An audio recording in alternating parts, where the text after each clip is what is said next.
Doctor Who, l'épisode spécial Nouvel An, Eve of the Daleks. Alors, c'était comment?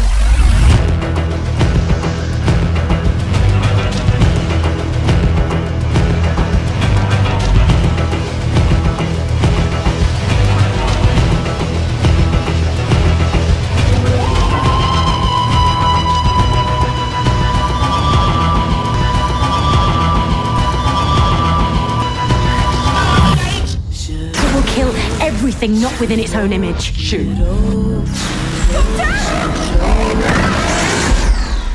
Should old acquaintance be forgot? Tout d'abord, je vous souhaite une très bonne année 2022. Et comme d'habitude, ce alors sera full spoilers. Et il sera surtout, je pense, assez court, puisque j'ai pas énormément de choses à dire sur l'épisode, que j'ai trouvé tout bonnement excellent. C'est de loin le meilleur épisode Nouvel An de l'ère Chris Chibnall et peut-être un des meilleurs specials pour moi de toute la série. Et faut dire que cette pause, ce retour un petit peu à du Doctor Who un peu plus classique, ça fait du bien.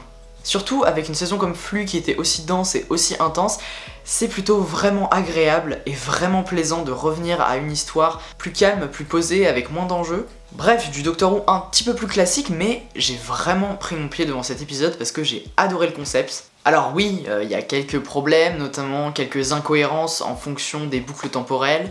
Je vais parler directement de la réalisation parce que voilà, c'est toujours très bien réalisé, mais seulement ça aurait pu jouer un petit peu plus sur cette échelle de temps. Même si c'est plutôt intense, on sent pas forcément tout le temps que les boucles se raccourcissent et ça aurait été bien, je trouve, de faire des boucles qui durent le même temps dans l'épisode et dans la vraie vie, que ce soit vraiment en temps réel. Les Daleks sont pour une fois, je trouve, très bien utilisés.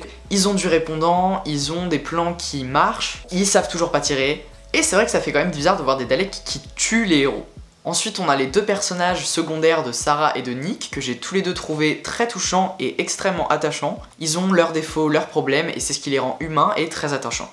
Ils ont droit à des dialogues aux petits oignons, ils sont extrêmement bien écrits dans cet épisode. Du côté des compagnons, on les approfondit encore plus. J'aime beaucoup le traitement autour de Dan, et c'est vrai que comme j'ai dit sur la saison Flux, on les a pas vus agir tous les trois ensemble.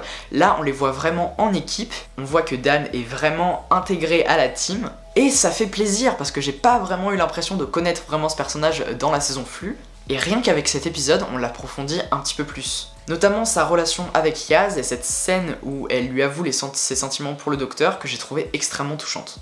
Justement, parlons-en du Docteur et Yaz. Je suis vraiment pas très fan en général quand ils font des histoires d'amour autour du Docteur, mais il faut avouer qu'avec les saisons précédentes, je trouve que c'était plutôt bien amené.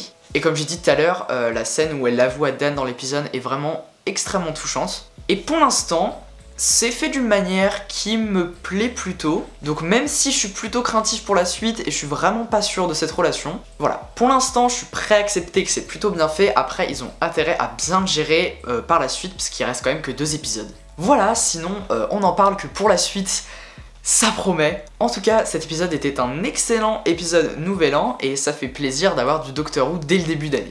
Dites-moi ce que vous en avez pensé dans les commentaires et on se retrouve très vite pour de nouvelles vidéos. Bye bye.